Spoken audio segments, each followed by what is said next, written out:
Sir क्या लग रहा है सर कि ये आंदोलन कब तक चलेगा? क्या आज अगर आपकी मांग नहीं पूरी होती है तो फिर क्या करेंगे सर? तो हमारे पास एक विकल्प है कोर्ट केस, जहां से हम हमेशा उम्मीद रखाए रहते हैं। अंतिम हमारा उत्तर प्रदेश पुलिस भर्ती का 17-18 फरवरी को एग्ज़ाम हुआ और ये एग्ज़ाम सवालों के घेरे में है, क्योंकि ये बताया जा रहा है अभ्यर्थियों के द्वारा कि ये पेपर लीक हो गया है। तमाम सारे साक्ष्य, तमाम सारे सबूत पेश किए जा रहे हैं कि पेपर लीक ही हुआ है। और आप देख लीजिए कि इको गार्डन में हम मौजूद हैं और यहाँ पर आज आंदोलन की शुरुआत की गई है कि पेपर को हम फिर से री एग्ज़ाम कराएंगे। तमाम ऐसे जो ऑफलाइन टीचर हैं, तमाम ऑनलाइन टीचर हैं जो यहाँ पर आए हुए हैं, बच्चों के सहयोग में हैं और लगातार ये मांग कर रहे हैं सरकार से कि किसी भी तरीके से री एग्ज़ाम होना चाहिए। ऐसे में हमारे साथ प्रयागराज से आए हुए सर हैं, फारूक सर, हम इनसे बातचीत करते हैं। सर, सरकार तो अभी भी मानने को तैयार नहीं है कि पेपर लीक हुआ है। वहाँ तक बातें सही से कोई उपलब्ध नहीं करा पा रहा है और अब धीरे धीरे सरकार को बातें पहुँच रही, हो सकता है शाम तक या कल तक डिसीजन ले ही ले सरकार, क्योंकि हम लोगों ने साक्ष्य दिए हैं। क्योंकि 17 सेकंड का, 18 सेकंड का, 18 फर्स्ट का इतने साक्ष्य हमारे पास स्वयं मौजूद, हमने लिए भी हैं। उसमें जो है पूरे साक्ष्य आज शाम को बोली है, आयोग ने मांगा है, जो यूपीपी की साइट है वहाँ पे मांगा गया है। तो हम लोगों ने साक्ष्य और बच्चों ने साक्ष्य पहुँचा दिया उन तक। उम्मीद करते हैं आज शाम तक डिसीजन आ जाएगा। सर क्या लग रहा है सर कि ये आंदोलन कब तक चलेगा? क्या आज अगर आपकी मांग नहीं पूरी होती है तो फिर क्या करेंगे सर? तो हमारे पास एक विकल्प है कोर्ट केस, जहां से हम हमेशा उम्मीद रखाए रहते हैं। अंतिम हमारा हथियार वही है, कोर्ट केस जो है। सुप्रीम हाई कोर्ट नहीं तो सुप्रीम कोर्ट, कहीं ना कहीं से जो है डिसीजन तो आएगा, क्योंकि नकल तो हुई है और ये साक्ष्य सरकार के पास भी पहुंच चुका हुआ है। जो यूपीपी की साइट है वहाँ बच्चों ने डाल दिया है, सभी लोगों ने डाल दिया है। जी बिल्कुल सर। तो नोटिस जारी किया भर्ती बोर्ड ने भर्ती बोर्ड ने नोटिस जारी किया है। उन्होंने प्रूफ मांगा है कि साक्ष्य मांगा है। जो भी साक्ष्य हो आप लोग दीजिए, एक बड़ी संख्या में आप लोग साक्ष्य दीजिए। जी, साक्ष्य बहुत, अभी तो आपने कल देखा होगा आज तक पे अरुण सर, रीजनिंग वाले सर ने साक्ष्य वहाँ तक पहुँचाए हैं। तो साक्ष्य उनके पास पहुँच गए हैं, आज शाम तक साक्ष्य पहुँच जाएंगे। क्योंकि वो पहले तो उनके जो लोग जानकारी नहीं थी, जैसे उनके विधायक हुए या कोई भी थे, उन लोगों ने तो मना किया कि यह पेपर लीक नहीं हुआ, क्योंकि इसमें जो है राजनीतिक पार्टियां इन्वॉल्व हो गई ना, जबकि राजनीतिक पार्टियों से कोई लेना देना नहीं था, क्योंकि ये जो है गरीब छात्र को हितों की बात थी। तो अगर शिक्षक कोई जुड़ा है तो राजनीतिक पार्टी से नहीं है, हम भी कोई पार्टी से नहीं है। और मैं 10 साल से टीचिंग कर रहा हूँ, कोई बच्चा ये नहीं कर सकता मारूदू सर किसी राजनीतिक पार्टी से जुड़े हैं। लोग हमसे आते हैं, चाहे भाजपा के लोग हों, चाहे सपा के, चाहे कांग्रेस के लोग मिलते हैं, मैं बहुत प्रेम पूर्वक सबसे मिलता हूँ, लेकिन बच्चों के हितों में हम हमेशा साथ खड़े रहते हैं। बिल्कुल सर। प्रदेश सरकार ये दावा करती है कि जो इनकी प्रशासनिक व्यवस्था है वो बड़ी तगड़ी है और उसके मद्देनज़र इन्होंने एग्ज़ाम कराया था। तो वो इसी बात को लेकर कह रहे हैं कि नहीं भाई, पेपर तो लीक किसी हाल में भी नहीं हुआ है। ये बार बार ये हवाला देते हैं कि नहीं, हमारी प्रशासनिक व्यवस्था जो है वो बड़ी तगड़ी है। तो हम जो है, हम तो सरकार के व्यवस्थाओं पे नहीं उंगली उठा रहे हैं, लेकिन जो बीच में चंद रुपए के लिए जो लोग पेपर आउट करा रहे हैं, हम चाहेंगे कि इनके घरों पे सरकार बुलडोजर चलाए। क्योंकि देखिए, इसमें आपको पता होगा कि 60,000 परिवार को नौकरी मिलती है, तो 60,000 परिवार का कत्ल हुआ है इसमें। और वैसे एक आदमी का कत्ल होता है तो उत्तर प्रदेश सरकार में इनकाउंटर हो जाता है, बुलडोजर चलता है, लेकिन यहाँ 60,000 परिवार का कत्ल हुआ है, समझिए। और 60,000 परिवार से कितने लोग, कितने भाई बहन जुड़े रहते हैं, बहुत सी उम्मीदें रहती है। क्योंकि बच्चों से मैं जुड़ा हूँ, ऑफलाइन जुड़ा हूँ, फेस टू फेस, तो उनके दर्द को मैं बहुत भली भांति जानता हूँ। बिल्कुल सर। परीक्षा 4 पालियों में हुआ, लेकिन जब शुरुआत की बात की जाए तो जो पहले दिन की दूसरी पाली थी और फिर दूसरे दिन की पहले पाली की परीक्षा लीक बताई गई। तो सर क्या अगर री एग्ज़ाम की बातें हो रही तो क्या पूरा री एग्ज़ाम होगा या फिर 2 पाली होगा? री एग्ज़ाम पूरा होना चाहिए, क्योंकि ये कोई नहीं कह सकता कि 17 के फर्स्ट का शिफ्ट का नहीं हुआ है। कुछ पेपर बहुत लंबे पैमाने पर लीक हुए हैं, कुछ सेंटर तक ही सीमित रहे होंगे। क्योंकि हम लोग कह नहीं सकते कि पेपर लीक हुआ है नहीं, क्योंकि जो टॉपर बच्चे थे वो 120 स्कोर पाए हैं और 100 से 110 में औसत बच्चों का स्कोर रहा है। लेकिन ऐसे तो जो लड़का ट्रक ड्राइवरी कर रहा है या मुंबई में जॉब कर रहा है, अचानक आता है उसके स्कोर 140 145 आते हैं, तो ऐसे बच्चों से क्या उम्मीद कर सकते हैं कि वो हमारे उत्तर प्रदेश की रक्षा कर पाएंगे?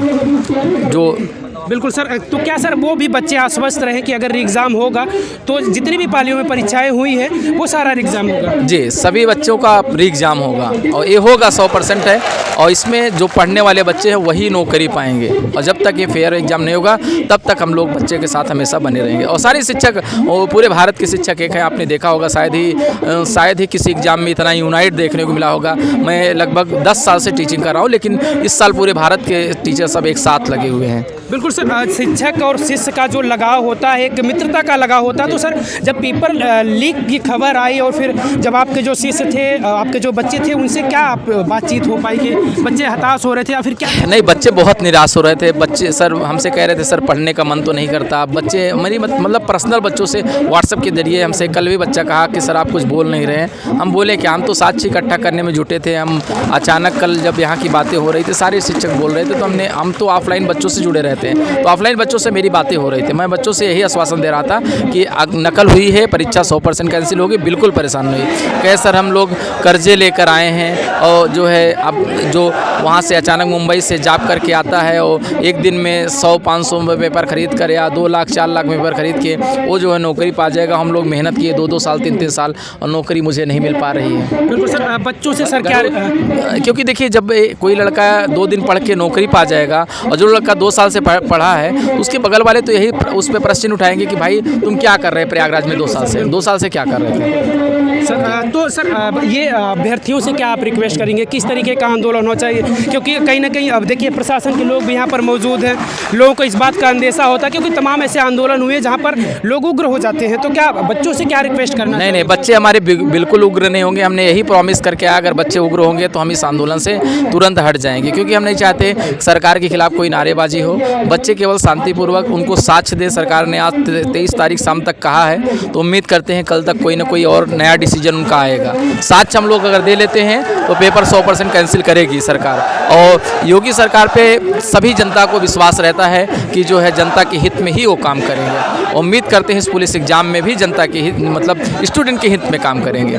ये सरकार में बच्चे थोड़ा स्टूडेंट कम संतुष्ट होते हैं कि सरकार बच्चों के हित में काम नहीं करती, लेकिन उत्तर प्रदेश पुलिस के बाद एग्जाम के बाद उम्मीद करते हैं कि उत्तर प्रदेश सरकार अब बच्चों के हितों में भी सोचने का प्रयास करेगी। Thank you sir. वो बच्चे आप तमाम देख लीजिए, ये बच्चों का सिर्फ एक ही मांग है कि किसी भी हाल में री एग्ज़ाम होना चाहिए और इसी को लेकर ये इको गार्डन में बैठे हुए हैं और इनकी मांगे हैं और ये शांतिपूर्ण तरीके से मांग कर रहे हैं और ये तब तक मांग करेंगे। इनका साफ तौर से कहना है कि जब तक ये आदेश नहीं आ जाएगा भर्ती बोर्ड की तरफ से या फिर सरकार की तरफ से कि भाई हम री एग्ज़ाम कराने को तैयार है, तब तक ये लोग इस मांग को बरकरार रखेंगे, जारी रखेंगे। एक ही मांग, यूपी पुलिस कांस्टेबल री एग्जाम। और दोस्त जब इसको नाम दिया गया यूपी पुलिस री एग्जाम सत्याग्रह, तो सबसे पहले तो आपको सत्याग्रह का अर्थ समझना होगा। आप लोगों को ये जानना होगा कि जो आग्रह आप सब यहाँ करने वाले हैं वो सच में सत्य के लिए है या असत्य के लिए है। तो एक बार बताएंगे ये सत्य के लिए है कि असत्य के लिए है? तो सत्य के लिए आग्रह है, तो इसका मतलब है सत्याग्रह कोई भी हो उसको चलाने के लिए बहुत अनुशासन की आवश्यकता है। कल भी मैंने लिखा कि किसी ने कहा क्या हजारों के लोग या हजारों की भीड़ भी पंक्तिबद्ध हो सकती है? तो हमने कहा हाँ हो सकती है।